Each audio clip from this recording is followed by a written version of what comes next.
audio, or you can even watch back. Giving players all the props, or put them on blast. We don't give no hot takes, only talk facts. We're giving all our devotion, riding high on this wave of emotion. Going all out, yeah, cause this is our time. No, ain't no stopping us till we reach the finish line. All in, we came here to win. We're gonna give everything. S-I-C-K on the run.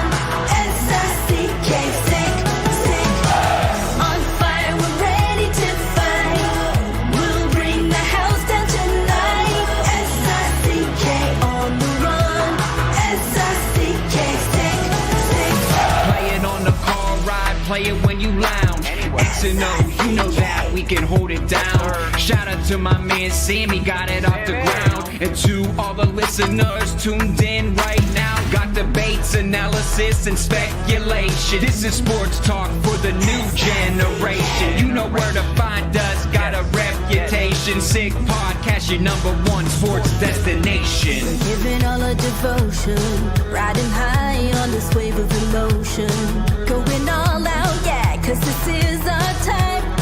No, ain't no stopping us till we reach the finish line. All in, we came here to win. We're gonna give everything. S-I-C-K on the run. S-I-C-K, sick, sick. On fire, we're ready to fight. We'll bring the house down tonight.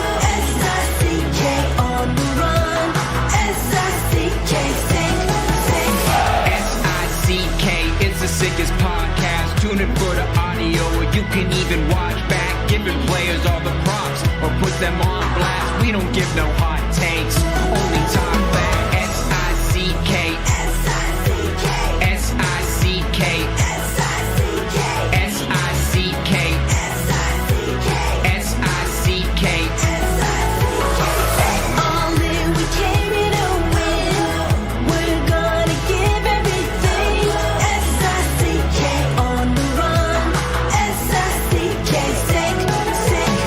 S-I-C-K, it's the sickest podcast. Tune in for the audio, or you can even watch back. Giving players all the props, or put them on blast. We don't give no hot takes, only talk facts. We're giving all our devotion, riding high on this wave of emotion. Going all out, yeah, cause this is our time. No, ain't no stopping us till we reach the finish line. All in, we came here to win. We're gonna give everything. S-I-C-K on the run. S-I-C-K, sick, sick. On fire, we're ready to fight. We'll bring the house down tonight. S-I-C-K on the run. S-I-C-K, sick, sick. Play it on the car ride, play it when you lounge. X and O, you know that we can hold it down. Shout out to my man Sammy, got it off the ground. And to all the listeners tuned in right now, got debates, analysis, and speculation. This is sports talk for the new generation. You know where to find us, got a reputation. Sick podcast, your #1 sports destination. Giving all our devotion, riding high on this wave of emotion. Going all out, yeah, cause this is our time. No, ain't no stopping us till we reach the finish line. All in, we came here to win. We're gonna give everything. S-I-C-K on the run. S-I-C-K, sick, sick. On fire, we're ready to fight. We'll bring the house down tonight. S-I-C-K on the run. S-I-C-K, sick, sick. S-I-C-K, it's the sickest podcast. Tune in for the audio, or you can even watch back. Giving players all the props, or put them on blast. We don't give no hot takes, only talk back. S-I-C-K, S-I-C-K, S-I-C-K, S-I-C-K, S-I-C-K. S-I-C-K. Turn up your volume. Because you're about to listen to The Sick Podcast. With Tony Marinaro. 55 seconds left in the penalty, a minute and 27 seconds left in regulation time. Boston 4, Montreal 3. Lafleur coming out rather gingerly on the right side. He gives it into Lemaire, back to Lafleur. Oh! The sickest Montreal Canadiens podcast.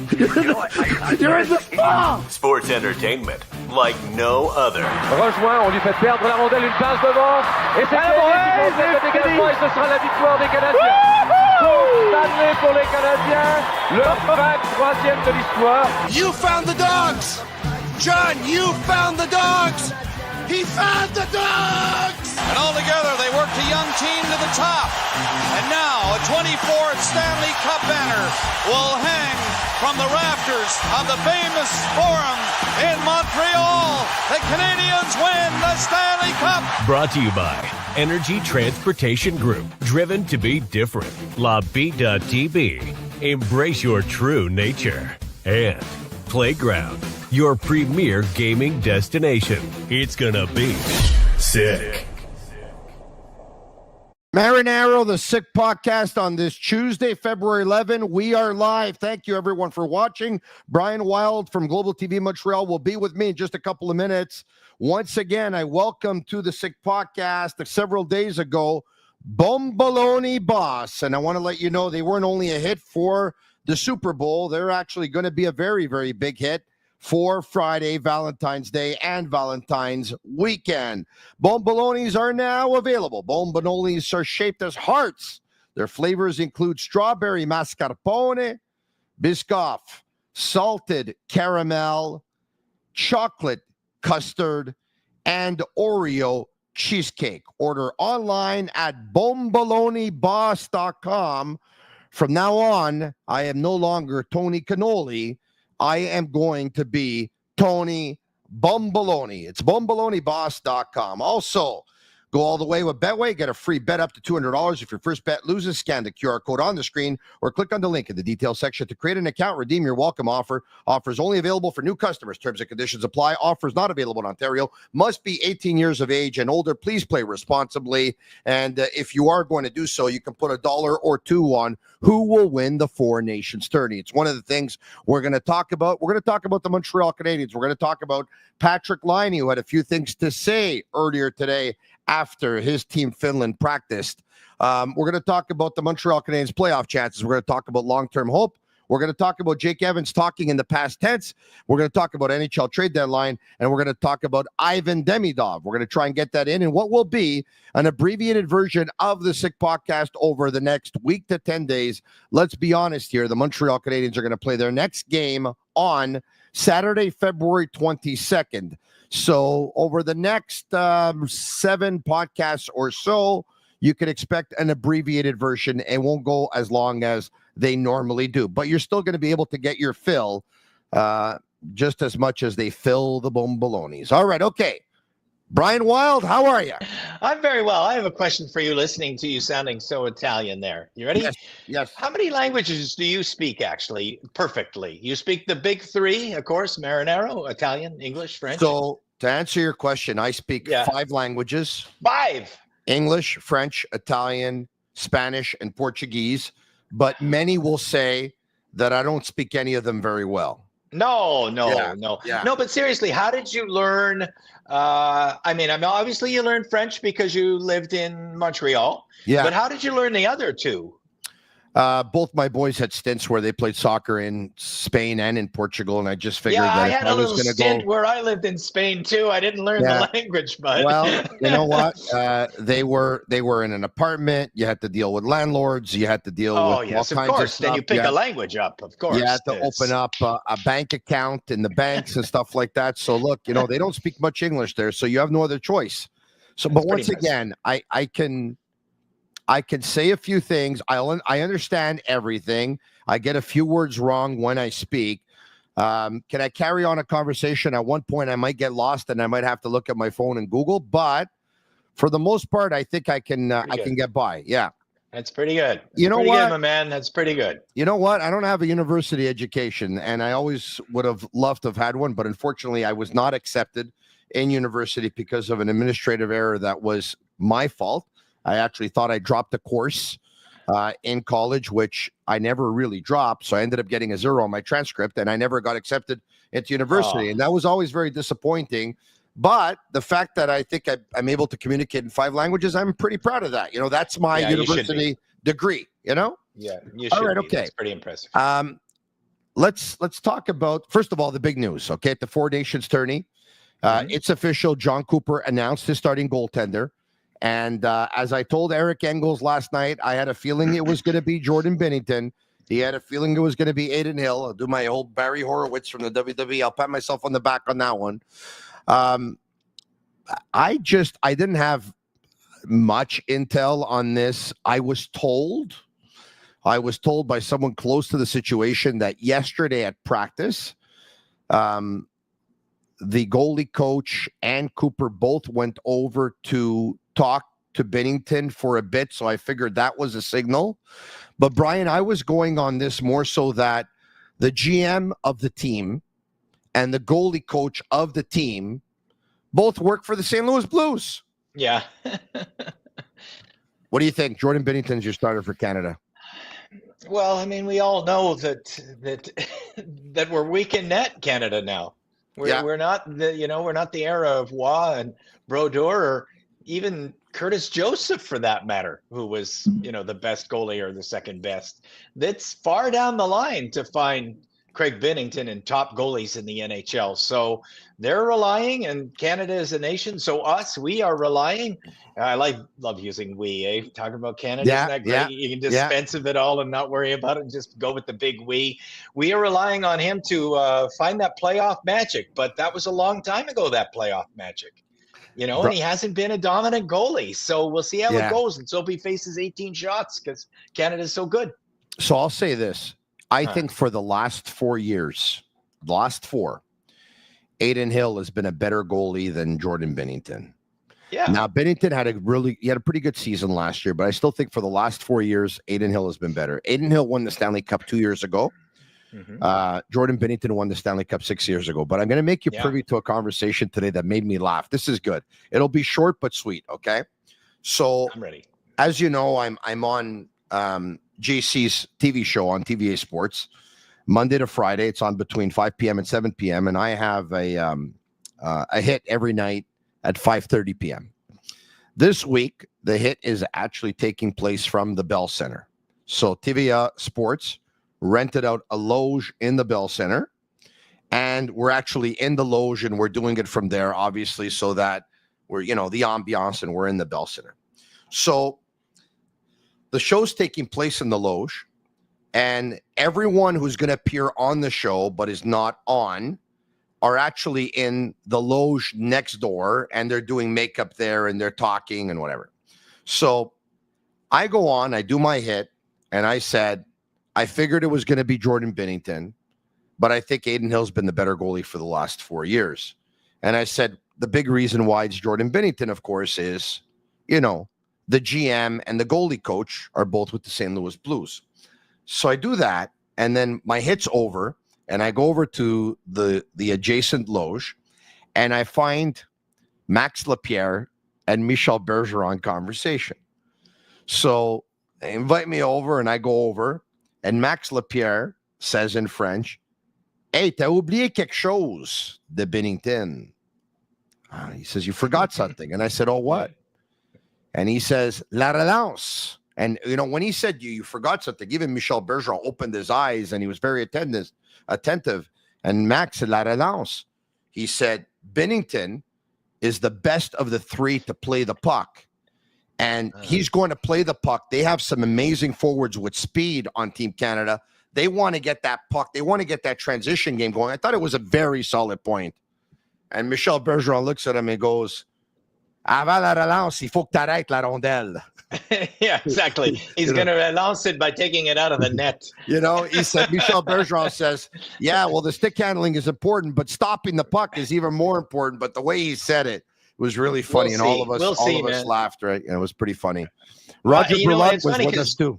We had a laugh. Jake Ottinger is going to be, watching Hellebuck, and he's like the second best goalie in the event is going to be the backup goalie for the Americans. So I mean, they are really strong there. But I took a quick look at all of the lineups, and I'm going to take Canada to win this tournament. I'm going to take Canada to win. Really? This. I Listen, am. Yeah. I hope you're right. I'm going to go with Team USA, and I know that a lot of. But they and by lost the way, a big player, Tony. That's a big player for them to lose right at the death before the tournament starts on defense. That was a big power play guy, big puck carrier. That's a big loss, and he was going to handle the first unit, and he can do it better than anyone. That's a big loss in Hughes there. And Cale Makar is still there. I mean, I think that's a giant difference. yeah.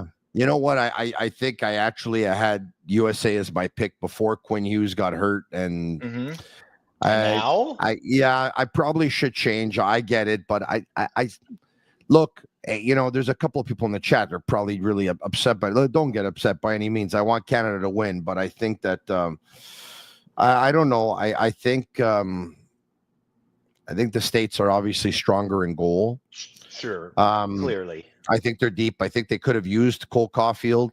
I think one of the things that Canada's probably they're going to ride McDavid and Crosby and McKinnon. I mean, could you imagine, like, for example, the beauty of this tournament, and I know that not everyone is into it, and we're going to have a better idea over the next couple of days. Oh, they will. As soon as it starts, dude. How many fans are in the stands? Yeah, I think you're right. But the beauty of this tournament and what could be, like, obviously even very, very difficult too at the same time, are one loss and you're in serious trouble, Brian. Like, if you lose a game in regulation, you're in serious trouble. Like, let's just say Canada's losing tomorrow night 2-0 after 2 periods of play. Can you McDavid, Crosby, and McKinnon, even though they're not aligned, they're not going to get off the ice. Right? Well, you got to ride your best guys in a short tournament. Yeah. Nobody's going to argue that, right, man? If you don't do that, you're not coaching the team very well. So I have no intel on this whatsoever, but another reason why I think Canada might fall short is I'm worried about that Crosby injury. And we'll have a better idea tomorrow night. I mean, if he... Yeah, but he's not. I know, but what do you want him to say? He is? No, but he's there. Like, I think that, like, nobody's sucking it up right now. If you can't go, you can't go, because you still got to be responsible to your club team, right? So, like, for example, with his club team's not going to make the playoffs, though. He's still responsible to his club team, though. He can't just sit there and say he's mailing it in. Those are the guys that pay him, and everybody is still responsible to their club team. So if there's just even a slight injury for anybody, they've already withdrawn from this event. If he can go, he's going to go 100%, and he can play 100%, or he would not be there. He would be healing for 10, 11 days to be responsible for his club team, even if the chances of them making the playoffs are about the same as the Canadiens. Yeah, no, listen, I hear you. I think tomorrow night we're going to have a really good idea. Like, if Canada come out, blazing, and we'll see once again Crosby, how he's going. I'm really excited to see Crosby playing on the line with McKinnon, because we know that they have a big time friendship. They train together in the off season. They've always wanted to play together. The Nova Scotia boys, and that power play too. I mean, that power play with McDavid, McKinnon, Crosby, Reinhart, and Makar. It's going to be amazing. Look, I hope you're right. Listen, I think they just need a save. If they get a save, they'll win the tournament. But I mean, obviously, when I predict them to win the tournament, I'm thinking that they're going to find a goalie that can, put in 920, 910, somewhere in that area. But I mean, if they can't get a save and the guy's just going to put in 850, then you don't win, right? It's as simple as that. Yeah. You need some goaltending, because as good as the American goaltending is, it's still going to come in at 925. Like, in a short tournament, the difference between 925 and 910 is not a significant thing. The winner is going to be the better hockey team. It's over a long sample, a full season, that poor goaltending, you just can't survive. So in a short event like this, if they can find a save, and I mean, and not even like, spectacular Binnington, just pretty good Binnington, pretty good Hill, they'll be fine. Okay. So now I mentioned that the big news that came out of today was that John Cooper named Jordan Binnington as his starting goalie. After he did that, there's other big news that came out, because Patrik Laine was asked about this tournament. and let's hear what Patrik Laine had to say. For sure. I mean, be able to get on the ice a little more definitely helps.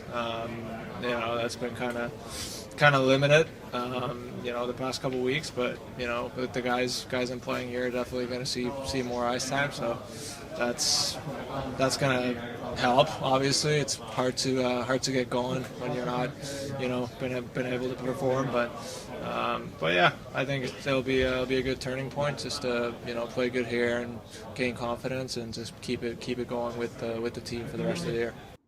Okay, I don't think this has got a lot of press. All right, over the last couple of hours, everyone's been talking about this. I don't think the shots fired personally. I don't think they're quite as explosive as a lot of people are making them out to be. But he did want to get it in there that he's not happy with the ice time he's been getting over the past couple of weeks. Diplomatically, got it in there that, ice time hasn't been very, very good the last couple of weeks, and I'm going to get more of it here. And it's always nice when you get more ice time because there's more opportunity. And with the players I'm going to be playing with here, you get to play. So a lot of people are like, he just threw Marty St. Louis under the bus, and he just did the same thing to Kirby Dach and Alex Newhook. I don't think it's as bad as a lot of people are saying, but I clearly think that he wanted to get his message across that he needs more ice time to be productive. Yeah, I don't think it's explosive at all. And I'm even going to suggest to you that I think it's less than you even just talked me into there.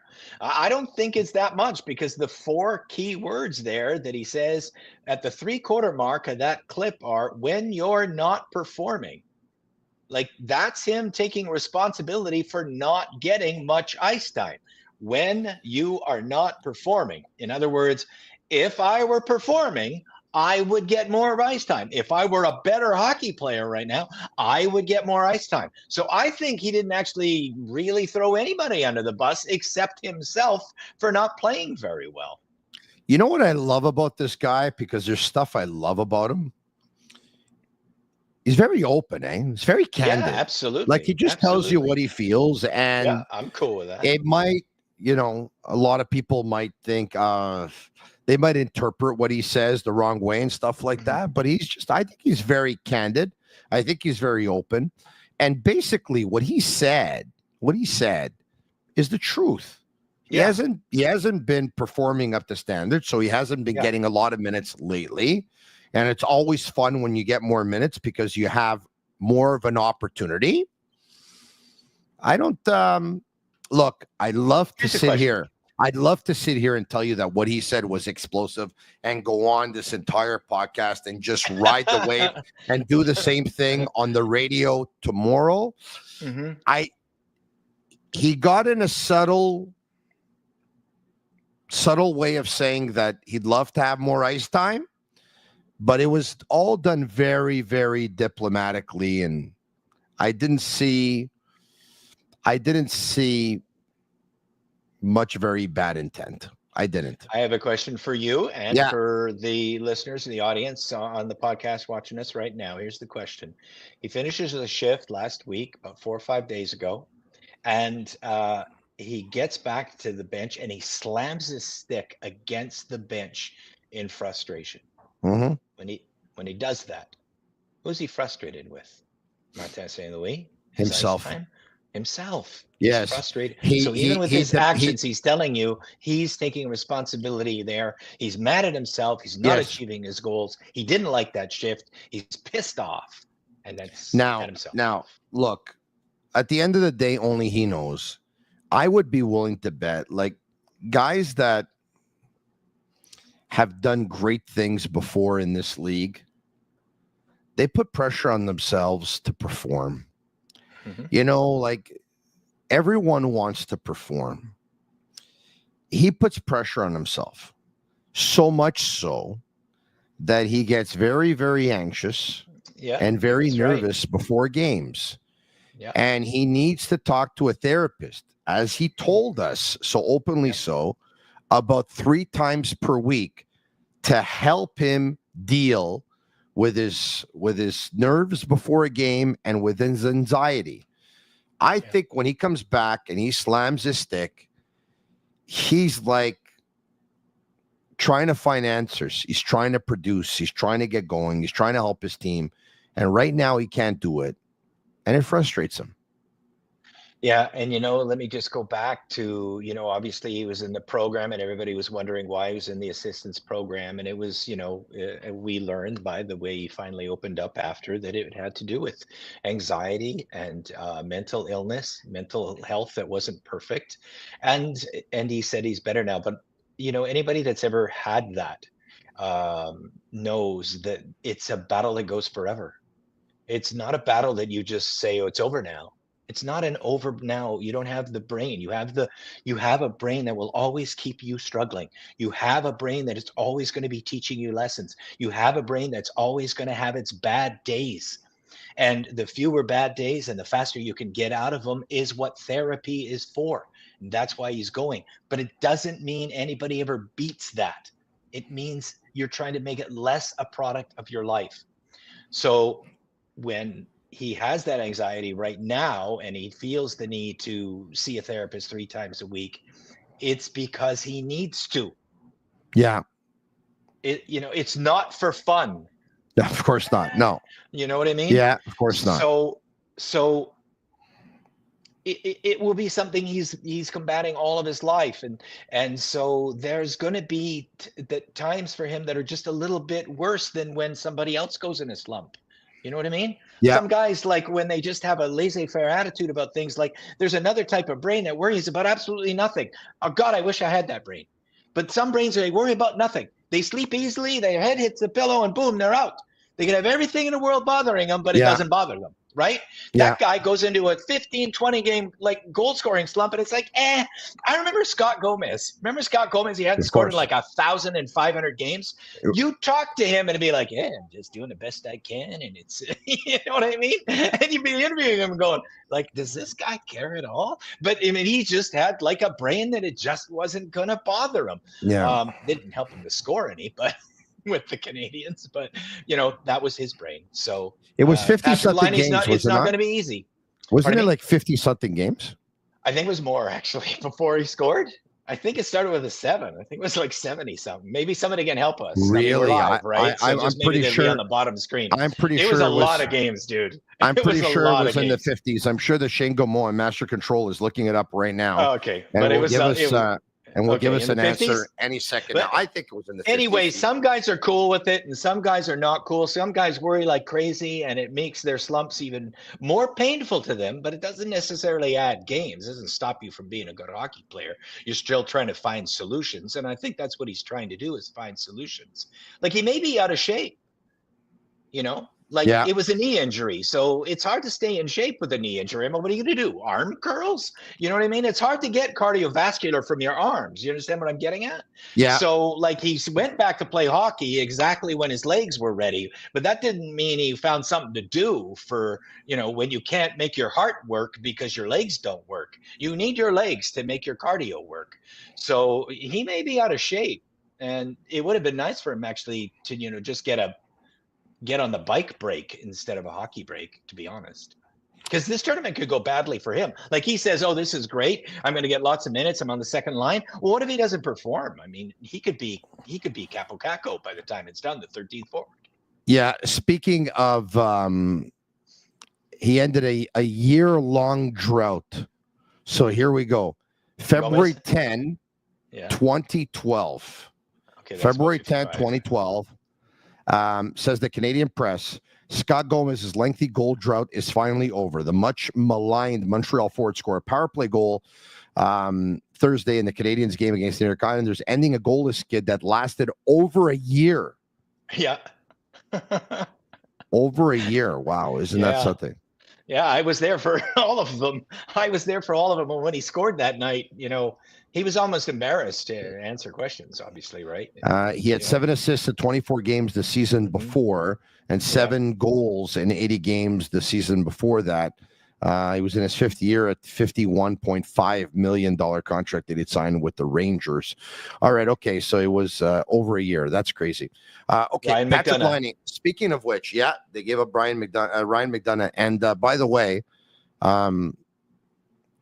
I think when they traded Ryan McDonagh for Scott Gomez, I think if I remember correctly, Trevor Timmins wasn't even consulted about it.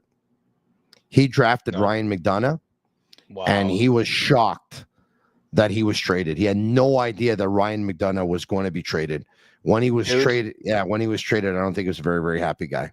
We were all shocked. It was clear that Scott Gomez was already falling apart. Yeah, no, it definitely was. If you have it in front, you can see his progression downward with the Rangers, right? Like take a look, how many goals, and then it was 7. You said on the season before he came to the Canadiens. He had gone from 33 with the Devils to 13 with the Devils to 16 with the Rangers to 16 with the Rangers, and then his first full season with the Canadiens he had 12, and the next full season with the Canadiens he had 7. Yeah. And then, he scored a couple of goals for San Jose and a couple for Florida and 7 more for the Devils. Because he was bought out. Yeah, it was really, really. So anyway, after they made that trade, you remember what they did, right? Bob Gainey went on a one-day shopping spree, and he signed Brian Jonta and Mike Camilleri. Remember that? Yeah. No, I didn't. I didn't know that was right away. So look, remember the 2009 season was the year of the Montreal Canadiens centennial. And George Gillette was the owner, and Pierre Boivin really wanted to make the playoffs. The Canadiens had 10 players who were going to go UFA, and their contract was up.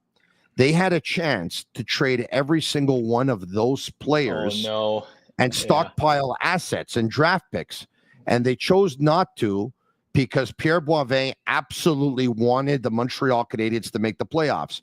So they held on to everybody. They didn't trade anybody. They made the playoffs, and they got swept 4 straight by the Boston Bruins. And then they lost everyone for nothing in the offseason. Yeah, that's right. Everyone. Yeah. And then Bob Gainey made that deal for Scott Gomez. And a couple of days later, he signed Brian Jonta and Mike Camilleri. And there was a lot of excitement in Montreal because everyone they drafted Louis LeBlanc.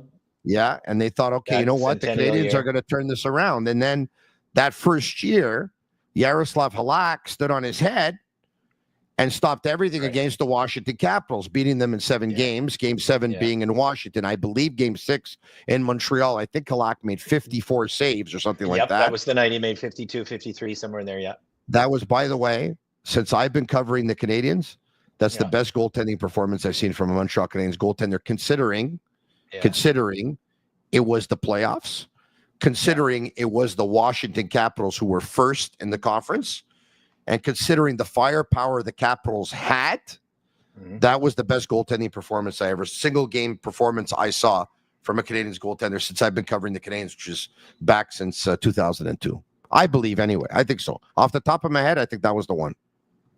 Yeah, and in game 7, I was in DC that night for game 7, and I think Richard Zednik scored late. But you could tell the Capitals were already beaten. The game 7 one, if I can, I think it was Moore. Oh, it was Travis Moen. No. Oh, I'm all mixed up. On all of them. it was Dominic Moore. Oh, Dominic Moore. Okay, yeah, he scored the game winner because Travis Moen might have been the Bruins. No, and Travis Moen scored in the second round in Pittsburgh in game 7. Yes. And Bob Cole, the late great Bob Cole, said, "What is going on in Pennsylvania?"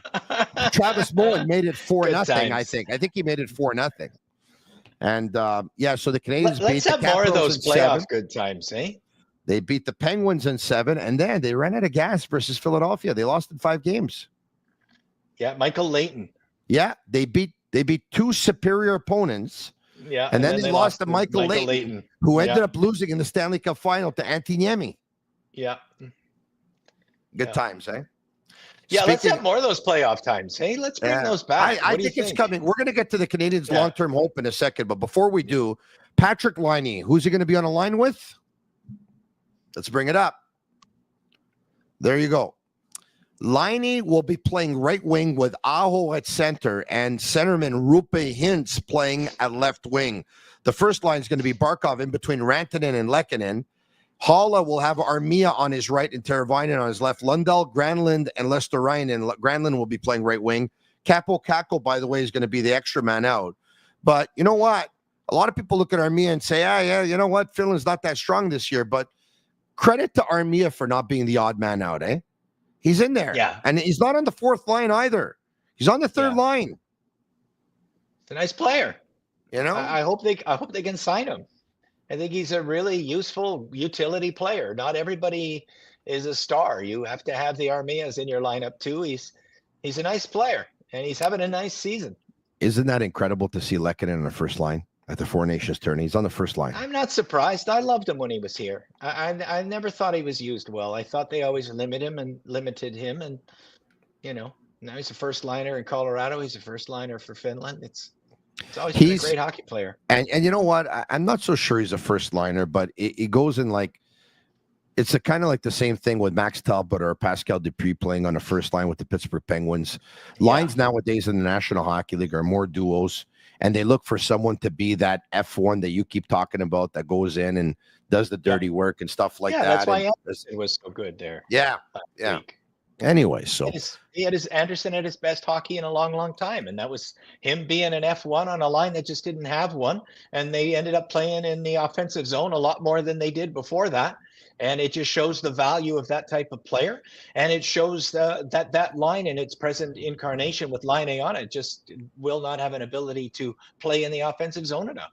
I've talked about this over the past couple of days, but I haven't been able to talk to you about it, so you know what? I'm going to jump on the opportunity. Jake Evans the other night spoke in the past tense. I think it was Eric that asked him the question about what it means to him about being a Montreal Canadian. And he said, it's been an honor. Yeah, and he said means. He didn't say what it meant. He said means. The guy that switched it to the past tense was Jake himself. Correct. What did you make of that? Because it could be nerves. It could be exactly what he's feeling. No way. Some believe it's a negotiation tactic and he's just playing whatever. No way. Do you think in his heart of hearts, he thinks he's gone? Yeah, absolutely. If Eric had asked that and Eric said, what did it mean to you? Or phrased it with the word meant in there. And then he said meant, you would say, well, you're just, you're parroting the same tense. But when he switches that from present tense to past tense, coming after the last game before a 2-week break, heading into the trading deadline, and everybody's rumoring him to go for a second-round draft choice if Hughes gets his way, the guy knows he's gone. He knows they lost enough games that they're not in the playoff fight, and the negotiations, apparently, according to Pierre LeBrun, are quite far apart. He knows he's gone. Wow.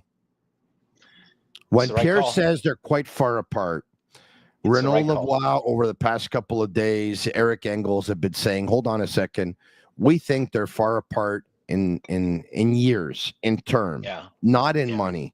What do you think they're far apart in?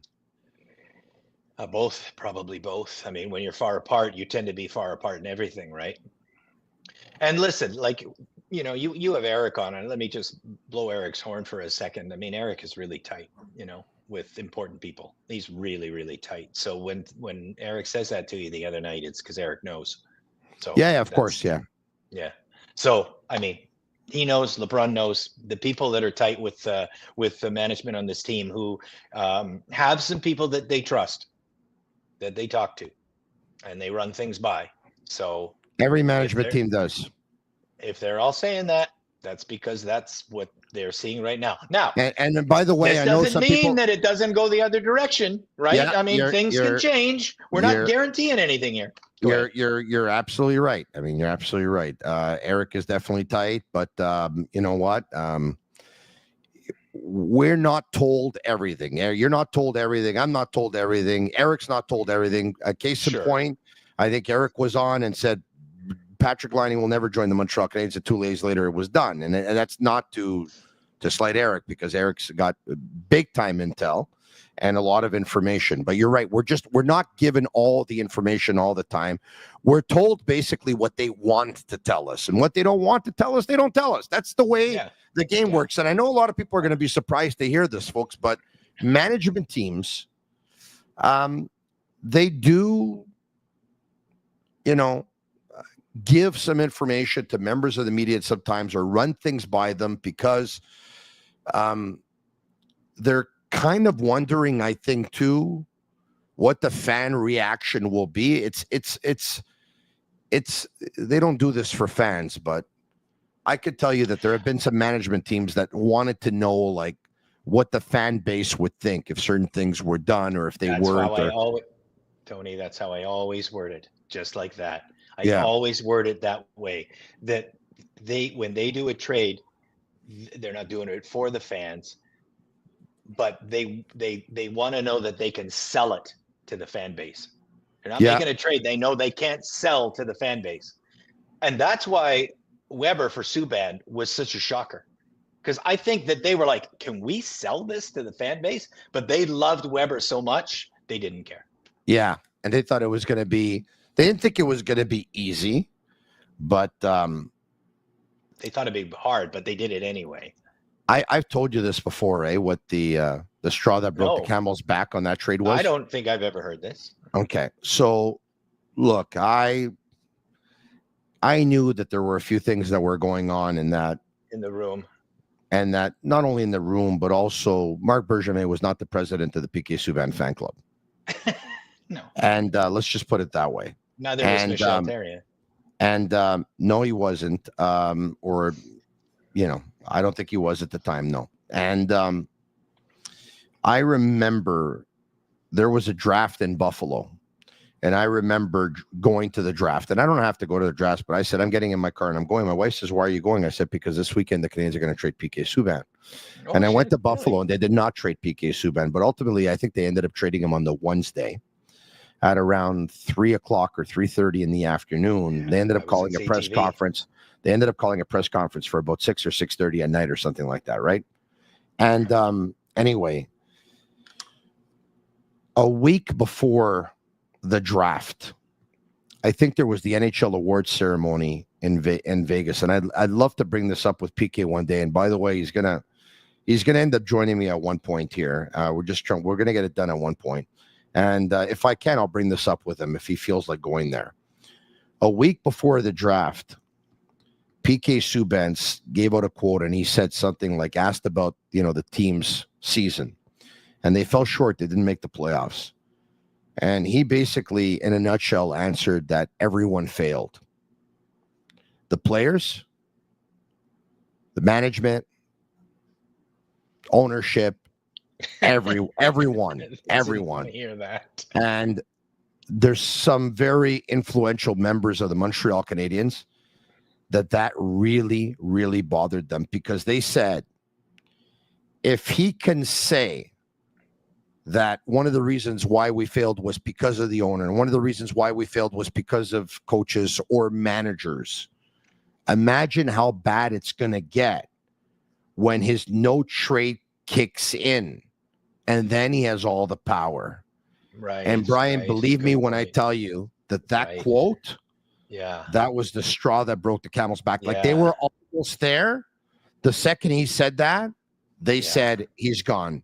And by the way, and I know you do, but trust me when I tell you this. Trust me when I tell you this. That was the straw that broke the camel's back. I understand you 100%. 100%. Like, you're basically saying, if this guy is free to say this even now, wait till we can't do anything about it. He'll say what's ever on his mind, and he'll make us look bad. So I gotta get you that clip now. I gotta get you that clip. I'm gonna go nuts. I guess it was okay, I'll talk while you do it. For them, I guess it was just a matter of self-preservation. But I remember I was working at CTV that day during that big trade, and I was all set to do just, another run of the mill at the station. And then it moved at about 10 to 4. And suddenly I was at Place Belle, or what's it called? Place Belle? No, Place Belle's the one in Laval. Anyway, the training center in Brossard. And Complex Bell. It was Complex Bell Sportif at the time. Yeah, and now Complex Bell Sportif. Yeah. Yeah. Anyway, I was out there at 6 o'clock, and we went live at 6. Mitsumi throws to me, and I was feeling really emotional for some reason about it. Overly emotional, to be honest. I was just in complete shock that PK was traded. He was actually somebody that I was pretty close to on the team, and because I actually did a car commercial with him one Sunday morning. Well, he still wasn't even on the team. So sometimes when you make all of the connections with a player before they're actually in the NHL yet, it's connections that they remember, and the trust builds a lot faster than if the first time you ever met them, they're already in the NHL playing games. So fostered a pretty good relationship with him, was overly emotional when he got traded. Yeah. It was a good trade in the end, though. You ready to hear this? Yes. You ready to hear this? Mm-hmm. I think it was June 21st, 2016. I'm going to try and play it, okay?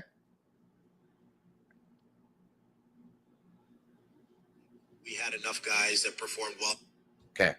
I don't think we had enough guys that performed well enough for us to make the playoffs. And it comes down to that. And I don't think we did enough as an organization to make ourselves a playoff team, regardless of whether we had Carey Price or not. So we all have to look at ourselves in the mirror and say, did we do enough to make the playoffs? And I don't think we did that. So there's no question Carey Price comes back and we're instantly a better team. But if we think that we're just going to walk into next year and make the playoffs because Carey's back in the lineup, this league's too good. And you've seen it this year. You saw it through the playoffs. It's too good.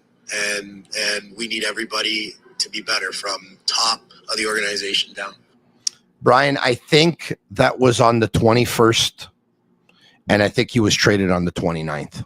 And when did the no trade kick in? On July the 1? On the 1st. Yeah. On the 1st, Yeah. Yeah. Well, they were lucky if they felt they needed it to get done in 9 days. They were really lucky to find a guy named Shea Weber, who ended up being an amazing captain, and he gave his entire body up to be in the finals one year and never played again. I mean, that's a story of dedication, those two guys, that you don't hear much in sports. They basically willed themselves and then fell apart physically. It's an amazing story, really. You know what? I don't think anyone lost that deal, but I don't think. Well, they went to the finals. Nashville. He was strong. I don't think the Canadiens won that deal, though. I don't think, like, the deal of trading away PK, the way it actually went down, like for what Weber gave the Canadiens, and he gave them a lot. I'm not so sure it was worth it. Now, I'm sure they believe it was, right?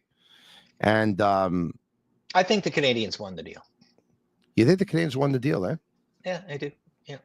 I think for what Shea Weber was worth as a leader, was because if you look at the hockey, early it was an easy PK win, but late it was an easy Weber win, because PK deteriorated as a player far faster than I think anybody could have ever predicted. Yeah. So I think the Canadiens won that deal because neither of them won a cup. I mean, if Nashville won the cup that year, obviously they won the deal. Anytime there's a deal and the dude wins the cup, they're the winner. But they both been to the finals, so there's nothing to gain or be lost there. So I think just from a leadership position. When that deal was done, though, when that deal was done and they were here for many, many years, so Weber was here for many years and PK was in Nashville for many years, I always found that Weber's heart, most of it was in Nashville, and PK's heart, most of it was in Montreal. A little bit. Yeah. A little bit. But I think, like when I just mentioned, like when you take a team to the finals and like if you were like, don't even talk to Shane Weber, but just talk to his teammates. I think they think he's the greatest leader that ever played the game. You know what? And obviously I can't speak to that, but I think that if they were going to trade PK Subban, I think they should have tried to get a superstar centerman at the time. Well, I think that history will record that they've had an entire this century being strong at the center position just 1 year, and they made it to the Stanley Cup final that 1 year. I believe at one point they were offered Draisaitl. And if that's the case, like we've never learned that true or false, but if that's the case, I cannot believe they didn't jump on that. That's phenomenal that they didn't jump on that opportunity. Yeah, but I had heard that rumor as well, but no one, in management, usually that's the kind of thing. Then when that manager finally is out of the game, it gets known, and we still don't have that confirmed. So I hear you. I'm not sure of that one, or we would have had it confirmed by now. I maybe because Draisaitl's still playing, we don't learn. I thought this was going to be an abbreviated version of the Sick Podcast, but clearly it's not. And you know what? We haven't even gone to all of the topics that we. No, I actually think it's going to do the future. It's going to be a 2-hour podcast when all is said and done. But let me talk to you Let's about. talk before we go trading deadline in the future. Hey? Okay. First and foremost, though, Energy Transportation Group's the leading full-service logistics provider serving all of North America. They are driven to be different, and we thank them very, very much for being one of our partners. Also, Playground. They're giving away over $120,000 in cash prizes, which is what Brian probably has in his sock right about now. This February at their cash game poker table, 7 days a week and 5 nights a week. Go and play anytime from 9:30 a.m. to 2 p.m. or enjoy the late night games from 9:30 p.m. to 2 a.m. for a chance to win payouts every 30 minutes. Get in on the action at Playground. Visit playground.ca for details. And one last sponsor for tonight, last but not least, is Bittt Tibi. They launched their new Ultra Lager, refreshing, thirst-quenching beer, perfect for the chilly winter days. Only 90 calories, 2 grams of carbs, 4% ABV per can, available in packs of 6 to 12 in grocery stores all around the province of Quebec. Ultra light and ultra refreshing. All right. So you believe Evans is gone? I do. I believe Okay. Evans thinks he's gone, and so I'm just going to go with what Evans thinks. Okay. What would be the most that you would pay him to stay here? Oh, I'd pay him less than the average fan. You know, I heard some numbers when he was hot, like 4. I don't know, come on. He plays on the fourth line. As good as that is, you don't. Yeah.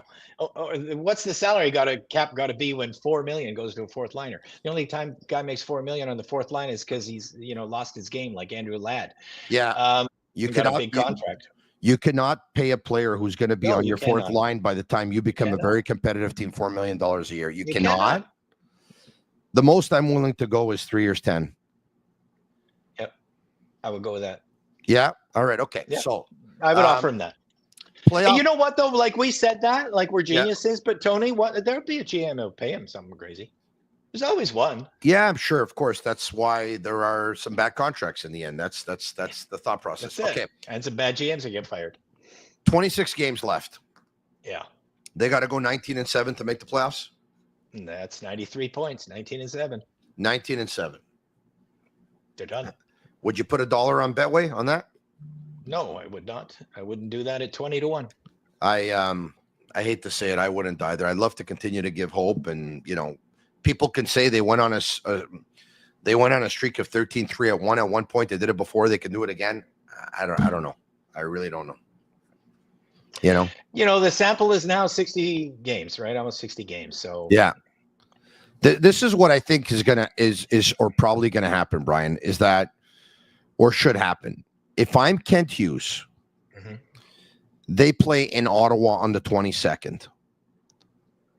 They host the Hurricanes on the 25th.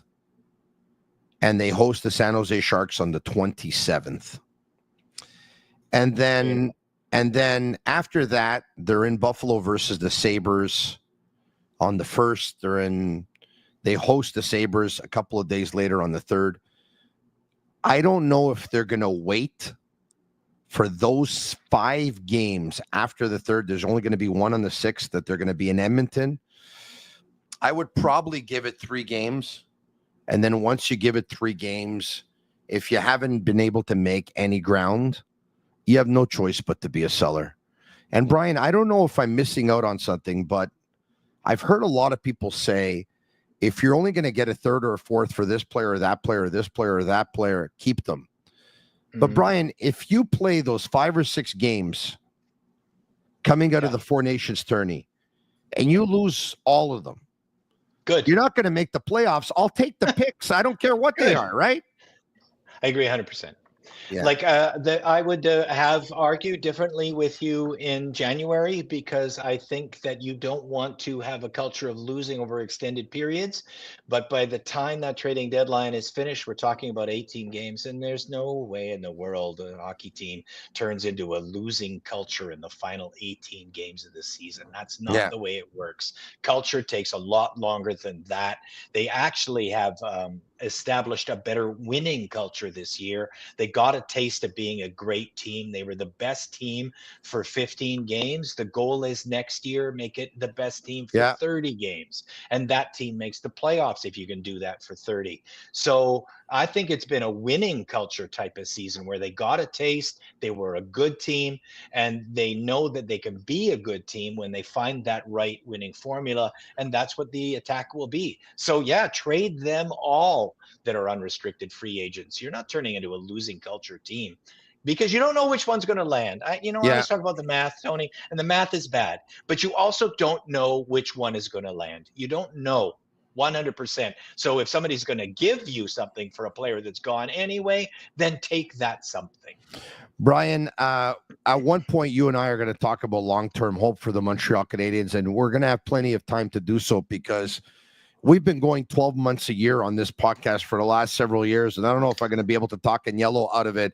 And if the Montreal Canadiens season is going to end in the middle of April, we're going to have ample opportunity to talk about it in May, June, July, and August. All right? Yeah, absolutely. But, I'll tell you what, it's going to get fun for you in the next 10 days because you're going to talk trades. You're going to talk Caps trades. That's my prediction. I still have been telling Agnello that I think we should be off from the middle of July to the end of August. But anyway, I don't know if I'm going to be able to get through to him. He understands though the habitual nature of the viewer. That's why. Yes, that too. And he says, "How hard can it be?" I said, "It's easy for you to say it. You're not doing it." All right, okay. Demidov, the number one ranked player not in the NHL. Talk to me about him, and then we'll call it a night. Okay, so number one by the Athletic, Scott Wheeler just today. Best prospect in the entire world, not in the NHL. ESPN has also said he's the number one prospect in the world, not in the NHL. They got their first 100-point player since 1986, Mats Naslund, 84, somewhere in there. I mean, this is a very special player. I'm so excited that we are going to get to watch a guy from the start of his career bloom into one of the best players in the NHL. And he will be the foundational piece for the Canadiens finally making the playoffs in this rebuild ending. It's the highlights are really something. I saw him in the KHL game the other night turn his stick. Did you see that? Turn his stick upside down. Yeah. And that's incredible. And it's like he was playing a game of ringette, but he actually had the knob of his stick on the puck, and he was going by everyone like they weren't even there. It's like one of the most amazing things I've seen in quite some time. I know he's really something. It's phenomenal that he dropped to fifth, especially when Caden Lindstrom had back problems. I just don't know why anybody would have taken on that risk before Demidov was available to them. It makes no sense at all, but that is Montreal's game. I'll leave you with another funny story, 10 seconds or so. So, as you know, I went to the NHL draft, which was in Vegas in the summer, right? And so those top 5 picks are there, and I'm looking for an in. Like I'm looking for an in with somebody. Something. Pardon me? You predicted something, if I'm not mistaken. I predicted once the Canadiens made the deal for 21, I predicted that they were going to draft Michael H. Okay, that was it. Yeah, okay, thank you. Yeah. Sorry to interrupt. Go ahead. I had some intel on that one. Obviously, it was not a guess. So anyway, I'm looking for an in with some of these players and stuff like that. I'm trying to get to them, right? Because you're trying to. And so anyway, I did my thing in Vegas. But the one player I wasn't able to get to was Beckett Seneca. And, there was talk that, maybe the Canadiens Demidov was going to be taken and Seneca was not going to be taken. There was talk that maybe the Canadiens were going to draft Beckett Seneca. So I was really trying to get to him. And you know what? I couldn't get to him.